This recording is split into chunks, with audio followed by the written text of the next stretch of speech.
안녕하세요. 우리가 그냥 걷는다고 생각하는 이 걸음걸이 있잖아요. 이게 단순히 한 장소에서 다른 장소로 가는 것, 그 이상의 의미가 있다는 거 혹시 생각해 보셨나요? 오늘은 바로 이 걸음 속에 숨겨진 우리 몸의 비밀 신호들을 한번 제대로 파헤쳐 보려고 합니다. 자, 그럼 이런 질문부터 한번 던져볼게요. 여러분, 다른 사람 걷는 걸 볼 때 보통 뭐가 제일 먼저 눈에 들어오세요? 이 질문을 머릿속에 잠시 담아두시고 지금부터 저랑 같이 관찰자의 여정을 한번 떠나보는 겁니다. 우리 몸은요, 정말 정직해서 다양한 걸음걸이 패턴으로 자기 상태를 막 드러내요. 뭐랄까, 몸이 우리한테 말을 거는 방식 같은 거죠. 자, 지금부터 그 움직임의 언어, 대표적인 비정상 보행 패턴 10가지를 하나씩 짚어보겠습니다.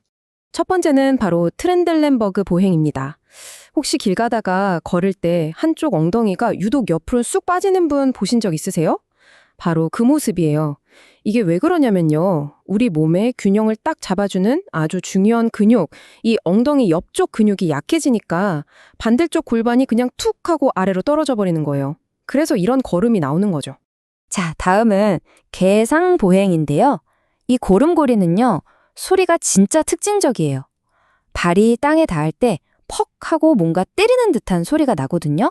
왜냐하면 발목을 위로 이렇게 당기는 근육 힘이 약해서 발끝이 축 처져 버리는 거예요.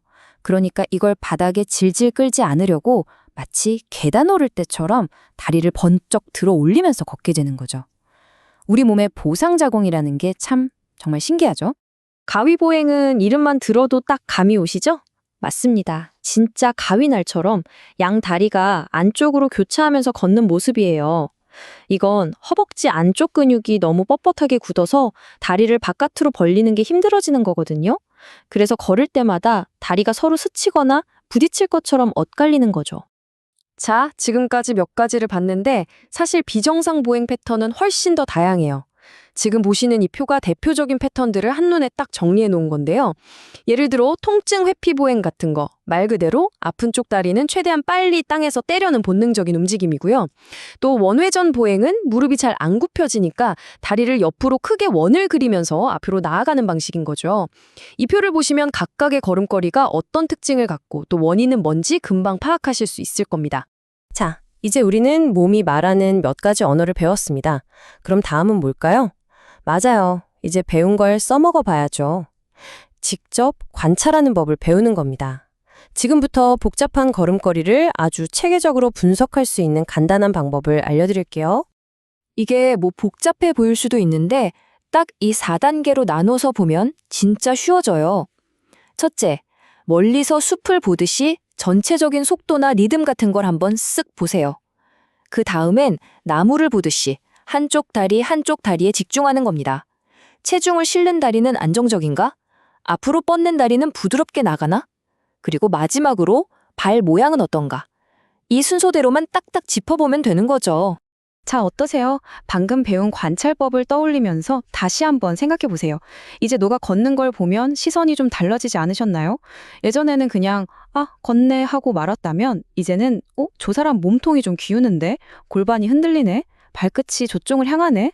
이런 세부적인 것들이 눈에 들어오기 시작했을 겁니다. 이게 바로 관점의 전환이라는 거죠.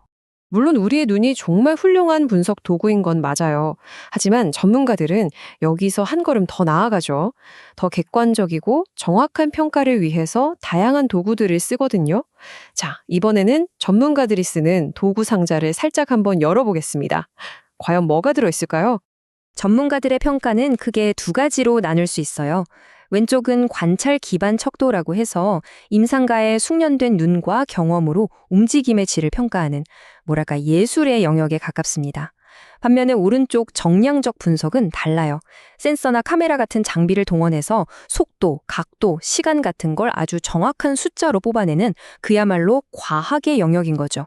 실제로 병원이나 재활센터 같은 곳에서는 이런 기능 검사들을 아주 중요하게 활용합니다.